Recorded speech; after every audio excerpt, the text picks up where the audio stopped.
But we begin tonight with the FBI investigation into the Northeast bombings. The FBI today requesting the public's help to find two men caught on camera leaving behind a pressure cooker in New York. This as we learn more about the suspect's condition and his possible motives. We have Fox team coverage tonight. Chief Intelligence Correspondent Catherine Herridge has an exclusive look at pages out of the suspect's journal. But first, senior correspondent Rick Leventhal, who's been following all the latest developments, joins us from Newark with some breaking details on the suspected bomber. Rick?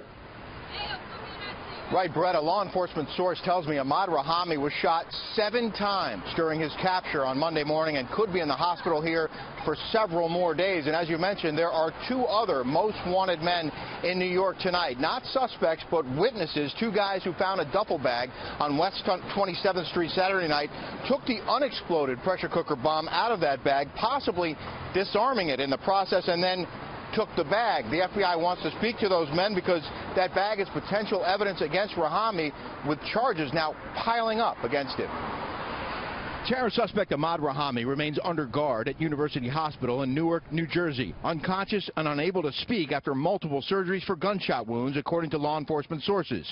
When he's able, his next stops will be jail cells and courtrooms. In addition to the 5 counts of attempted murder of law enforcement officers and weapons charges from a shootout with police during his capture, he now faces 10 federal counts for the numerous bombs he allegedly planted in New Jersey and New York last weekend. The first case to proceed will be the federal case brought yesterday in Manhattan Federal Court. We have filed a writ for Rahami with the U.S. Marshal Service, and we expect that he will soon be brought into this district. This is a copy of Mr. Rahami's journal. Today in Washington, at a House Homeland Security hearing, Congressman Michael McCall, the committee chairman, held up a photo of the journal Rahami was carrying when he was caught, splattered with his own blood after he was shot in that gun battle with Linden, New Jersey police. In the journal, Rahami praises terror leaders Anwar al-Awlaki and Osama bin Laden and writes, "Inshallah, God willing, the sounds of the bombs will be heard in the streets. Gunshots to your police, death to your oppression." Authorities say a dozen of Rahami's fingerprints were on the unexploded pressure cooker bomb found on 27th Street, and say he ordered many of the bomb's components on eBay. NYPD Deputy Commissioner John Miller, who testified at the hearing, said the search for more suspects isn't necessarily over. We're open to any possibility that he acted alone, that there were others involved, that he could have been inspired by a group, enabled by a group, directed by a group, but we're just not there yet. The response to these misguided acts of terror has been classically American.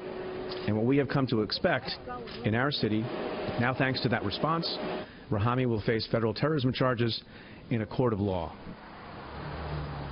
Law enforcement sources tell Fox Rahami's wife is cooperating with the investigation and speaking with the FBI, and agents also want to speak with Rahami, of course. We're told that agents are near his bedside waiting to question him whenever he's physically able. Brett? Rick Leventhal live in Newark. Rick, thank you.